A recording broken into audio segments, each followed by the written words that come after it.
मैंने ये घोषणा की थी कि कुछ चीजें आप सबके सामने दिवाली के बाद लाऊंगा। थोड़ा लेट हुआ है क्योंकि कागज भी निकल रहे थे, कुछ लोगों के प्रेस कॉन्फ्रेंस के दिन पहले ही बुक थे, इसलिए मुझे थोड़ा समय लगा। मैं जो बताने वाला हूं ना तो वो सलीम जावेद की स्टोरी है, ना ही वो किसी इंटरवल के बाद की पिक्चर है। एक बहुत ही सीरियस, बहुत ही गंभीर और एक प्रकार से राष्ट्र की सुरक्षा से जुड़ा हुआ मसला है। पहले मैं दो कैरेक्टर्स के बारे में आपको बताना चाहता हूं। उसमें से एक है सरदार शाह वली खान। सरदार शाह वली खान ये 1993 बॉम्ब ब्लास्ट के गुनहगार हैं। इनको लाइफ इंप्रिजनमेंट हुई है और अभी ये जेल में है। इनकी लाइफ इंप्रिजनमेंट सुप्रीम कोर्ट ने कायम की है। अब जो सरदार शाह वली खान है, इनके ऊपर आरोप क्या था? तो इनके ऊपर आरोप था टाइगर मेमन के नेतृत्व में ये फायर ट्रेनिंग में सहभागी हुए, बॉम्बे स्टॉक एक्सचेंज और मुंबई महानगर पालिका, ये दोनों बिल्डिंग में बॉम्ब कहां रखना, इसकी रेकी ये शाह वली खान ने की थी। टाइगर मेमन के घर बम विस्फोट का जो कारस्थान हुआ उसकी मीटिंग में वे मौजूद थे, पूरे कारस्थान की जानकारी उनको थी। अल हुसैनी बिल्डिंग में टाइगर मेमन के घर गाड़ियों के अंदर जो आरडीएक्स भरा गया, वो आरडीएक्स भरने वाले ये शाह वली खान थे। और इसमें जो प्रत्यक्षदर्शी साक्षीदार है या जिन्होंने इसमें सरकारी गवाह के रूप में काम किया, ऐसे लोगों ने इस बारे में पूरी बयान और पुष्टि करने के बाद कोर्ट ने इनको लाइफ इंप्रिजनमेंट दी और अब ये जेल में है।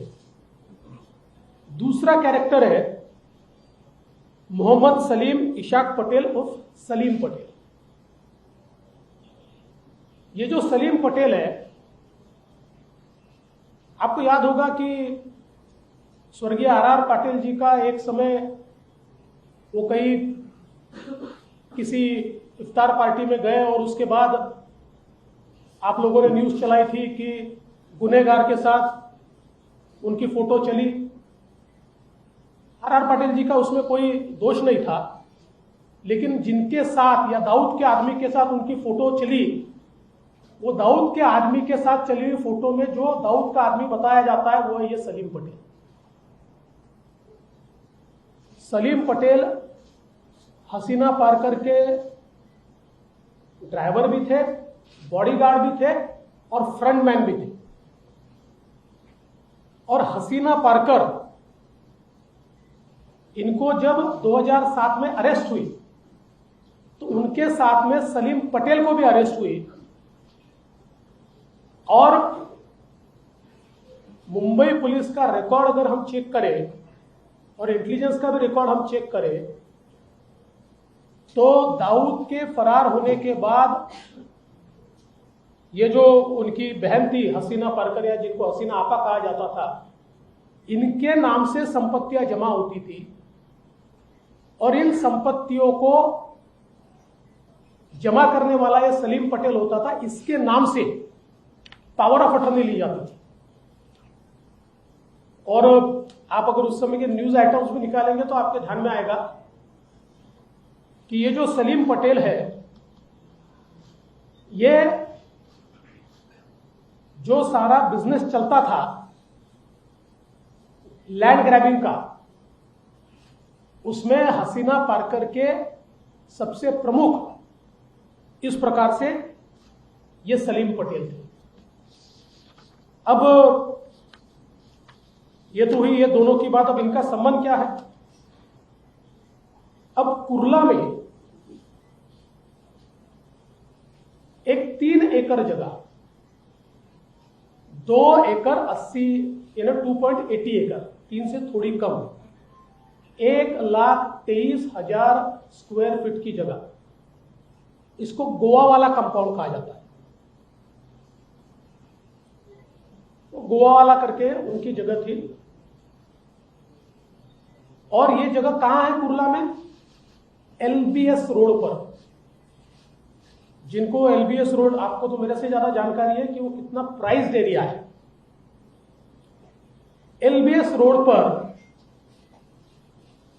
ये जो जमीन है,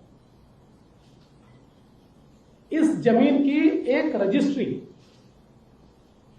सॉलिडस नाम की कंपनी के साथ हुई। और मैंने आपको सारे कागजात दिए, मैंने आपको रजिस्ट्री की कॉपी भी दी है। अभी ये जो इसमें जो हुआ है वो अगर हम देखें तो किसके किसके बीच हुआ है? ये हुआ है मरियम बाई ब्यूरो ऑफ गोवा वाला, मुदिरा प्लम्बर, ये दोनों की तरफ से पावर ऑफ अटर्नी होल्डर है Salim Patel. Irrevocable power of attorney holder है सलीम पटेल। और दूसरे बिक्री करने वाले कौन है? दूसरे बिक्री करने वाले हैं सरदार शाह वली खान। यानी सलीम पटेल और शाह वली खान ने मिलकर इस जमीन की बिक्री की है। बिक्री किसको की है? Solidus investments private limited. ये Solidus investment private limited company है नवाब मलिक जी के परिवार की।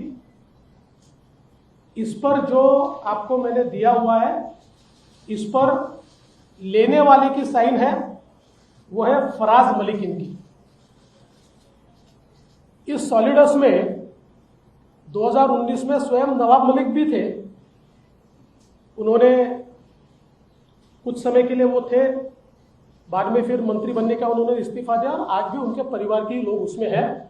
फराज मलिक, इन्होंने ये जमीन खरीदी। अब इसमें सबसे बड़ी बात यह है कि ये जो जमीन इन्होंने खरीदी, उस समय वहां रेट क्या था, वो भी बहुत महत्वपूर्ण है। उस समय वहां पर फोनिक्स मार्केट कुर्ला, आप लोग जानते हैं, एलबीएस रोड पर ही आगे है। उसी साल, उसी समय 2005 में इसकी खरीद हुई है 2053 पर स्क्वायर फीट, यानी 2000 रुपए स्क्वायर फीट से। Ready reckoner rate 8,550 square metre है और मार्केट रेट 2053 स्क्वायर फीट के हिसाब से। और ये जो अंडरवर्ल्ड के लोगों से खरीदी गई लैंड, कुल 3 एकड़ एलबीएस रोड पर जमीन खरीदी गई 30 लाख रुपए, 30 लाख, और उसमें से भी पेमेंट हुआ है 20 लाख रुपए का, 20 लाख। अच्छा, पेमेंट किसको हुआ है वो भी आपको मैंने दिया है, इसी रजिस्ट्री में वो दिया हुआ है। अगर आप रजिस्ट्री का पेज नंबर 5 देखेंगे तो नाही, आम्ही तुम्हाला याच्यावर दिलाय काय पीडीएफ वर दिले नसेल मिळाले तर मी येऊन जाईल, पीडीएफ वर दिला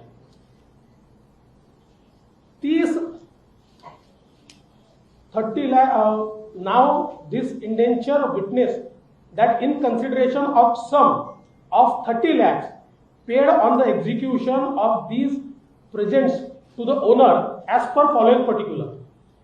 ₹15 लाख किसको मिले?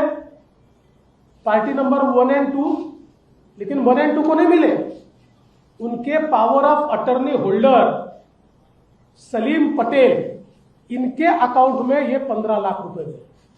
सलीम पटेल के अकाउंट, उसका अकाउंट नंबर वगैरह सारा दिया हुआ है। और फिर a sum of 10 lakh paid on execution of this too, वो किसको मिले? वो मिले शाह वली खान, वो सरदार खान कहते हैं उनको, सरदार खान को मिले। और इसमें भी आगे अगर आप देखेंगे, पीछे में मैंने सारी चीजें लगाई है, उनके फोटो वोटो सभी है जो खरीद की है। इसमें रिसिप्ट भी लगी हुई है, और रिसिप्ट में आप देखेंगे तो मोहम्मद सलीम पटेल की पूरी 15 लाख की रिसिप्ट है, और सरदार शाह वली इनकी 5 लाख की, और 5 लाख बाद में दिए जाएंगे लिखा हुआ है। ऐसे कुल मिलाकर 20 लाख रुपए में एलबीएस रोड पर 3 एकड़ की जमीन। अच्छा, इसमें भी वो तो एक अलग है, इतने कागजात मेरे पास आप लोगों को कंफ्यूज नहीं करना चाहता हूं, इसलिए सारे कागजात नहीं दे रहा हूं। लेकिन अब इसकी रजिस्ट्री जब करनी थी तो एडजुडिकेशन किया, और एडजुडिकेशन करके उसमें फेक टेनेंट दिखाए। टेनेंट पावर ऑफ अटर्नी में अलग है, और जो रजिस्ट्री उसमें अलग है, और एक्चुअल जब नक्शा डाला वो भी मेरे पास है, तो उस समय तो बड़ी जगह खाली है वहां पर, वो सारी चीजें। तो ये एडजुडिकेशन में इसकी कीमत कम दिखाने के लिए ये सारी चीजें की, और इसकी कीमत 3.5 करोड़ रुपया दिखाई एडजुडिकेशन में, ताकि स्टैंप ड्यूटी कम पैसे पर भरनी पड़े। मतलब 8,500 का ready reckoner rate square metre का, 2,000 पर स्क्वायर फीट का मार्केट रेट, और उसको खरीदा जा रहा है 25 रुपया स्क्वायर फीट से, और एक्चुअल पेमेंट हो रहा है 15 रुपया स्क्वायर फीट से। अब मेरा सवाल यह उठता है कि आप नवाब मलिक जी 2003 में जब यह सौदा शुरू हुआ और 5 में समाप्त हुआ, आप मिनिस्टर थे। यह जरूर है कि अंतिम रजिस्ट्री हुई उससे थोड़े समय पहले आपको जस्टिस सावंत के रिपोर्ट में आपके ऊपर स्ट्रिक्चर्स आए, इसलिए अपना पद छोड़ना पड़ा। पर क्या आप जानते नहीं थे सलीम पटेल कौन है? और सबसे बड़ी बात, मुंबई के गुनहगारों से आपने जमीन क्यों खरीदी? मुंबई में बम विस्फोट करने वालों से आपने जमीन क्यों खरीदी? और ऐसी कौन सी बात थी जिसके कारण ये मुंबई के गुनहगारों ने एलबीएस रोड पर 3 एकड़ की जमीन आपको 20 लाख रुपए में दी? सवाल ये उठता है कि इनके ऊपर टाड़ा था, टाड़ा उस समय, ये शायद बेल पर बाहर आए होंगे इसलिए वो कर पाए, वो अभी उसमें ऐसा तो नहीं कर पाया, इनके ऊपर टाड़ा लगा। और टाड़ा का अगर आप कानून देखें तो टाड़ा के कानून में टाड़ा का जो आरोपी होता है या कन्विक्ट होता है उसकी सारी प्रॉपर्टी सरकार जब्त करती है, उसको सरकार जब्त करने का प्रावधान है। तो क्या ये टाड़ा के आरोपी की प्रॉपर्टी जब्त न हो इसलिए फिक्टिशियस कंसिडरेशन के ऊपर आपको ट्रांसफर की गई? और हम अगर ये देखें तो इसमें बहुत स्पष्ट रूप से ये दिखाई पड़ता है कि ये जो सारा व्यवहार हुआ है, इस व्यवहार में तो इतनी उथल पुथल है कि आप लोग हैरान रह जाएंगे। मैं वापस कहता हूं कि आप लोगों को कंफ्यूज नहीं करना चाहता, क्योंकि 2003 में इसी प्रॉपर्टी में वो टेनेंट भी बने, उन्होंने अपनी टेनेंसी ट्रांसफर भी की, वापस उन्होंने उसको खरीदा। और इसलिए ये सीधा संबंध अंडरवर्ल्ड से दिखाई देता है। आपने अंडरवर्ल्ड से, और उसमें भी मुझे इस बात का दुख है, आप मुंबई की उस विभीषिका को याद कीजिए जिस समय मुंबई में बम विस्फोट में हमारे मुंबईकरों के चीथड़े उड़ते हुए हमने देखे, चीथड़े। और हमारे चीथड़े उड़ाने वाले में जिन्होंने आरडीएक्स भरा, जिन्होंने कॉन्स्पिरेसी रची, जिन्होंने रेकी की, ऐसे व्यक्ति के साथ आप व्यवहार करते हो, बिजनेस करते हो। पर इतना ही नहीं है, ऐसी कुल मिलाकर मुझे 5 प्रॉपर्टीज छपड़ी है, जिनमें से 4 में तो 100% अंडरवर्ल्ड का एंगल है। और ये 2005 से लेकर अभी तक की है, 2 साल पहले तक की 100% 4 प्रॉपर्टीज में अंडरवर्ल्ड का एंगल है। किंतु जैसा मैंने कहा, न ये मेरे लिए सलीम जावेद की स्टोरी है, न इंटरवल के बाद का पिक्चर है। तो ये सारे मेरे पास जो सबूत है वो कॉम्पिटेंट अथॉरिटी को मैं दूंगा, और कॉम्पिटेंट अथॉरिटी उसकी जांच करेगी।